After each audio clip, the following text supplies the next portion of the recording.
बलियापुर गांव में हरि सिंह अपनी पत्नी, बहन और बेटे बंटी के साथ रहता था। हरि सिंह के घर एक बहुत पुरानी चक्की थी। वो अनाज की पिसाई करने का काम करता था। पापा, हमारी चक्की कितनी पुरानी है?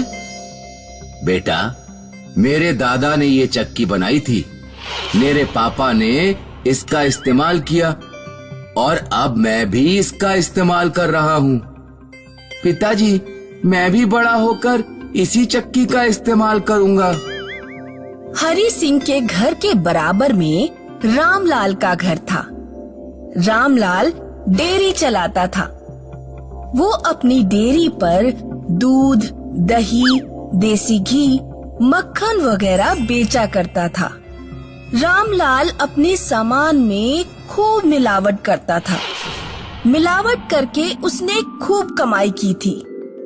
लाला राम की बेटी मनोरी अपनी अमीरी का दिखावा करने का कोई मौका नहीं छोड़ती थी।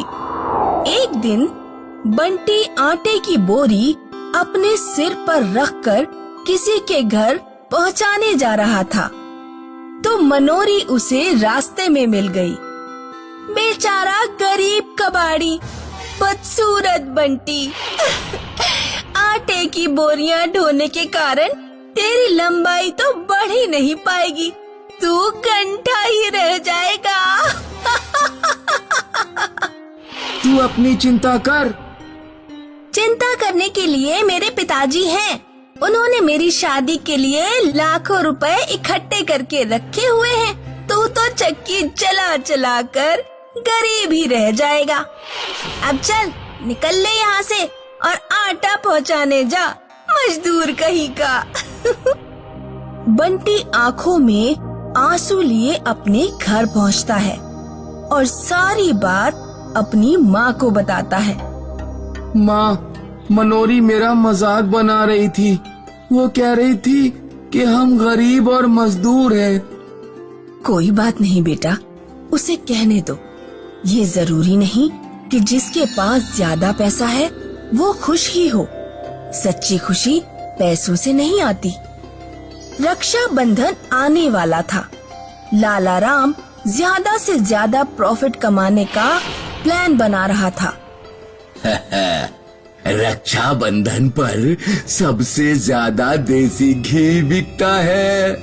इस बार 1 किलो देसी घी में मात्र 100 ग्राम देसी घी और 900 ग्राम केमिकल मिलाऊंगा।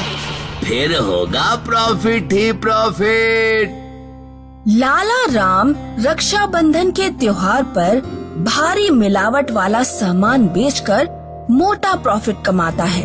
उधर गांव में केमिकल वाला घी खाकर कुछ लोगों की तबीयत बिगड़ गई। गांव के किसी आदमी ने फोन करके घी में मिलावट की शिकायत पुलिस को कर दी। अगले दिन लाला राम की डेयरी पर मिलावट की जांच करने वाली टीम का छापा पड़ जाता है। खाने की चीजों में मिलावट करने के जुर्म में लाला राम को 50 लाख का जुर्माना चुकाना पड़ता है।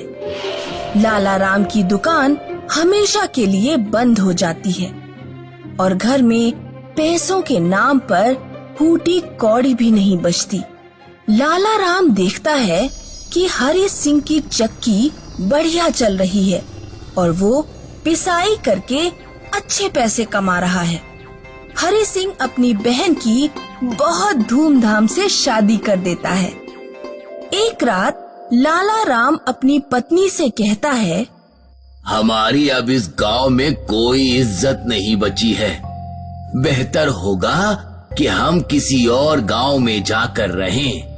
लेकिन जाते जाते अपने पड़ोसी हरि सिंह को बर्बाद करके जाएंगे। लाला राम अगली रात हरि सिंह की चक्की चुरा लेता है और अपने परिवार को लेकर भीमपुर गांव भाग जाता है।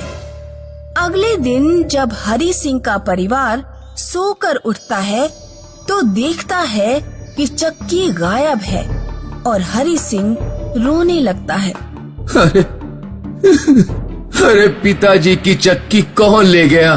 रोइए नहीं, हिम्मत से काम लीजिए, जाकर चक्की ढूंढिए। हरि सिंह और बंटी पूरे गांव में चक्की ढूंढते हैं, लेकिन उन्हें नहीं मिलती। वे दोनों जंगल में बैठकर रोने लगते हैं। बेटा, लगता है अब हम सबको मर जाना चाहिए। तेरी बुआ की शादी में सारे पैसे खर्च हो चुके हैं। बिना चक्की के हम अपना पेट नहीं पाल पाएंगे। तभी बंटी को जमीन पर कुछ चमकता हुआ दिखाई देता है। पिताजी, वहाँ जमीन में कुछ गड़ा हुआ है। हरि सिंह और बंटी दोनों थोड़ी खुदाई करते हैं। जमीन में एक शानदार चमकती हुई चक्की गड़ी हुई थी। ये चक्की तो बहुत पुरानी लग रही है। लगता है पुराने समय में किसी ने इसे यहाँ गाड़ दिया होगा। हरि सिंह और बंटी चक्की लेकर घर पहुँचते हैं। अब देखते हैं कि ये चक्की काम करती भी है या नहीं।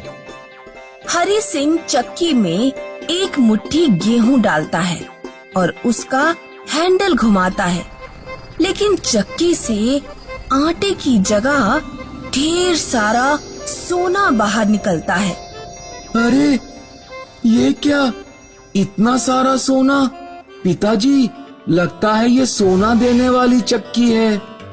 सोना देने वाली चक्की की मदद से हरि सिंह का परिवार जल्द ही अमीर हो जाता है।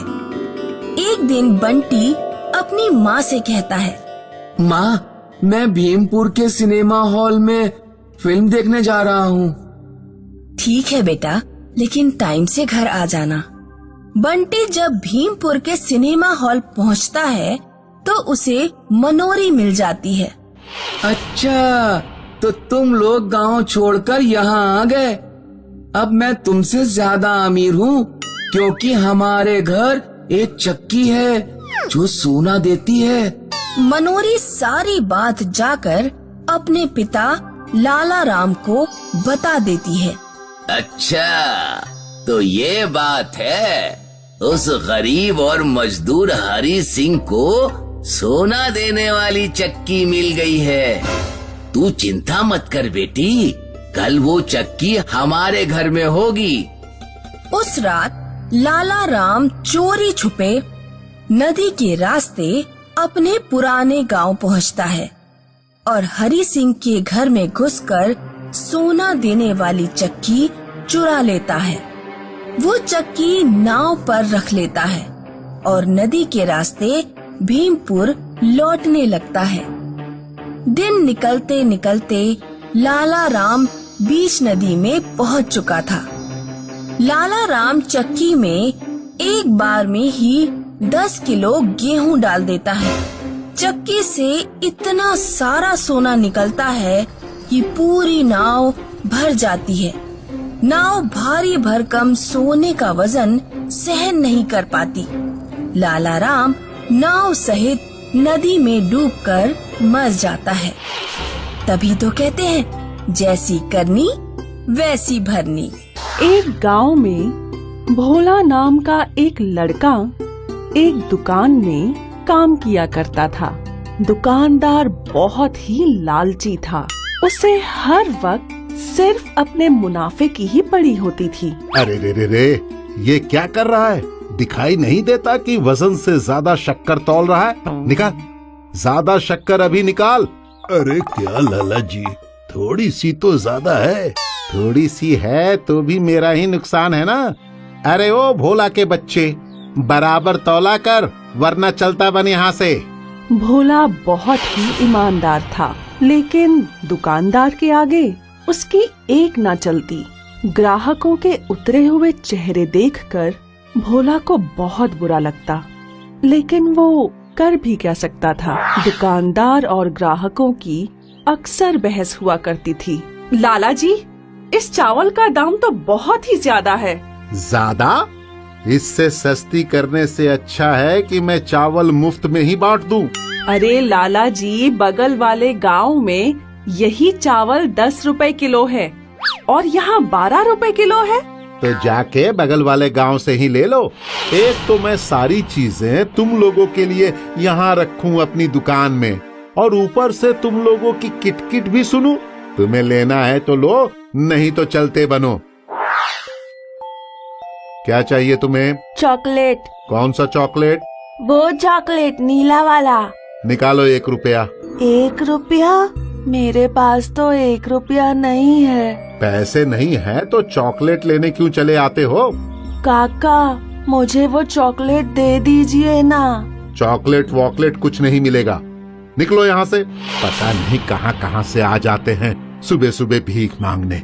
उस बच्चे को उदास होकर जाता देख भोला को बहुत बुरा लगा।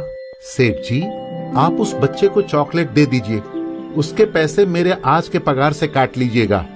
भोला, क्या तू पागल हो गया है कि उस बच्चे को मुफ्त में चॉकलेट खिलाना चाहता है? सेठ जी, आपको इसके पैसे मिल गए ना, मैं अभी आता हूँ। अरे अरे अरे सुनो,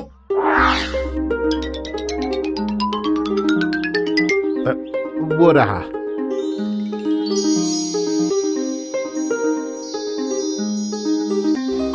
ये लो तुम्हारी चॉकलेट। देव, प्रणाम प्रणाम देव। भोला, तुम बहुत अच्छे हो। तुमने एक छोटे बच्चे की इच्छा को महत्व दिया। तुमने अपने वेतन से उसके लिए एक चॉकलेट खरीदी। तुम्हारा दिल साफ है। तुम अपने नाम की ही तरह भोले हो। हम तुमसे बहुत प्रसन्न हैं। मांगो, तुम्हें क्या मांगना है? धन्यवाद देव, लेकिन मैं क्या मांगू? मेरी खुशी के लिए आपका दिया हुआ मेरे पास सब कुछ है। वाह, तुम में लोभ ही नहीं है। अब तो हम तुम्हें आशीष दिए बगैर नहीं जाएंगे। देव, अगर आपकी ऐसी ही इच्छा है तो आप जो चाहे मुझे आशीष दे दीजिए, मैं स्वीकार कर लूंगा। तो ये लो भोला। ये क्या है देव? ये जादुई चक्की है। इससे तुम जो मांगोगे वो खाने की चीज तुम्हें मिलती जाएगी, और जब तुम्हें वो चीज पर्याप्त हो जाए तो इसे रोक देना। एक और विशेष बात, ये जादुई चक्की सिर्फ तुम्हारा ही आदेश मानेगी और किसी का नहीं। अगर किसी और ने इससे कुछ मांगा तो उसका नतीजा ठीक नहीं होगा। धन्यवाद देव।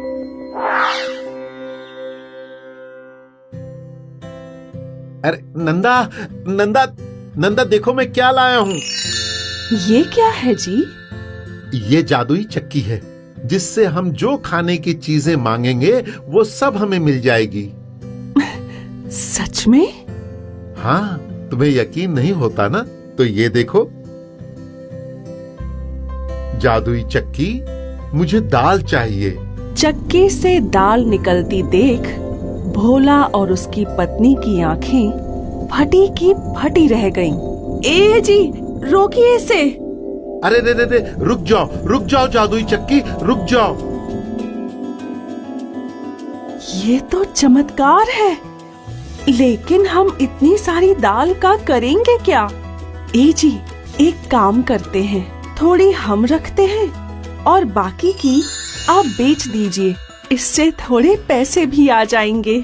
हाँ हाँ, ये ठीक रहेगा। भोला भैया, क्या ये दाल बेच रहे हो? हाँ भाई। क्या दाम है भैया? 1 रुपया किलो। बस इतना ही? एक काम करो, मुझे 10 किलो दे दो।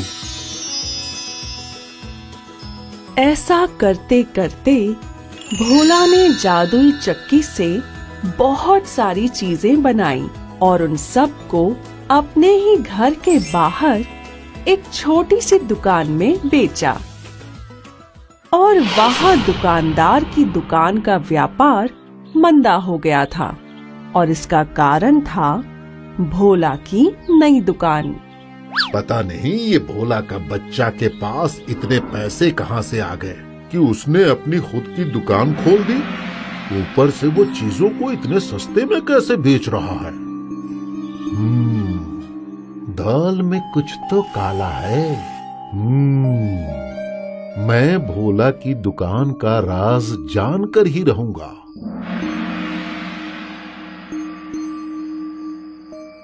अरे ये तो चमत्कार है, ये तो सचमुच एक जादुई चक्की है।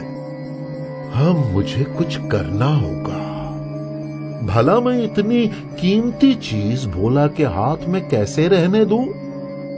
रात के अंधेरे में दुकानदार ने जादुई चक्की चोरी कर ली।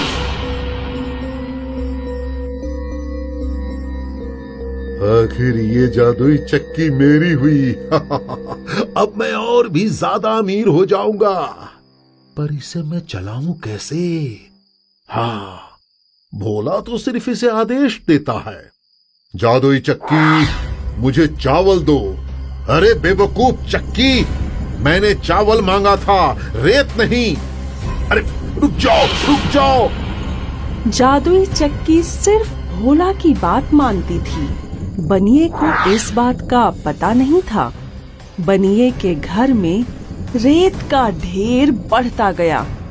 देखते ही देखते पूरा घर रेत से भरने लगा।